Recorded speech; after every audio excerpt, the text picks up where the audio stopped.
This is Joe Adams, and I'm coming to you live from the Healthcare Internet Conference in Las Vegas. I'm joined today by Jeremy Mathis, an account partner on our team at Fathom, and we're going to bring you a day one recap. Let's get into it.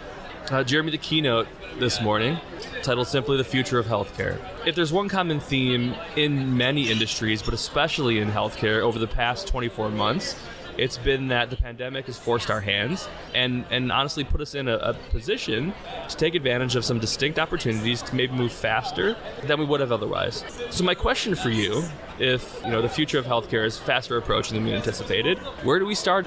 Yeah, great question. I think the important thing for healthcare marketers and healthcare leaders is just to understand the opportunity that we have. That was one of the biggest themes of the keynote this morning. Is there is such a groundswell of energy and opportunity for us to advance healthcare beyond even where we thought it might have been possible even 2 years ago. So there's a greater opportunity for us to impact how consumers are engaging with our health systems, how we are driving patient volume for our health systems, and the time is now.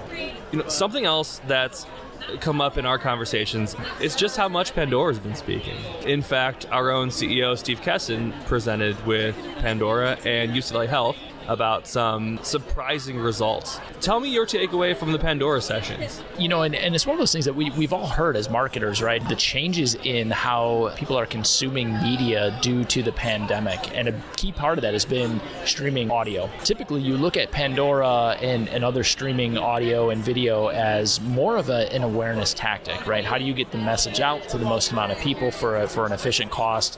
What was interesting is what they found with UCLA Health is that they were able to drive bottom funnel conversions utilizing Pandora. And they took those learnings from it, so campaigns that they ran during the pandemic, and now are putting them in market specifically to drive patient acquisition. But due to the changes of how people are consuming media, it is now a very strong patient acquisition tool. Let's talk a little bit about disappointments. This is real life. There are great sessions, and there are some that leave us with more questions than answers. What was the biggest disappointment today? There are sessions that you go to having very high expectations of what you can take away. And I think that's the goal of every marketer here, right? We want to bring some nugget back to our day job and say, all right, I learned this. I want to apply it with what I'm doing. When we talk about ROI, this is something that has been a hot topic of conversation for healthcare marketers for years. It's not new. It's not new. And yet we have not quite solved the riddle yet. It is still there.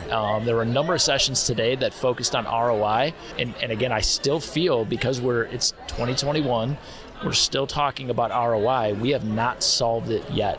Let's role play for a second. I'm a healthcare marketer. Proving return on investment for the marketing initiatives that I'm responsible for has been on my to-do list for the last decade. What first step should I take towards demonstrating return on investment?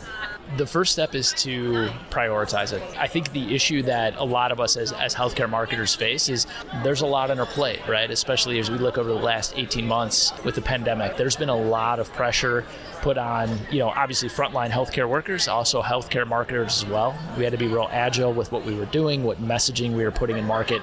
So it's easy to take that and say, all right, ROI, massive problem. It's going to take a lot of time, a lot of resources. I can't solve this today. I'm going to put it on the back burner. My advice to the healthcare marketer would be put it on the front burner. So I prioritized return on investment. It is the one thing I'm going to focus on right now.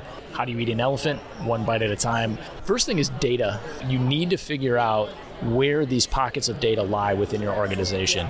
That's the biggest challenge that we face. Obviously, on the marketing side, we can gather a lot of metrics, impressions and clicks and engagement, getting people to fill out forms and drive phone calls.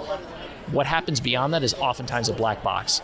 That's where you need to start, right? Figure out where you need to get that data. Your call center, the operations, team it's your health system, finance team to figure out what kind of financial impact is being driven from, each of the appointment types that you're driving. That's where you need to start. Gather that data, understand what's out there, and then figure out, a small slice of the pie that you want to tackle. Let's look forward to tomorrow. What are you looking forward to most?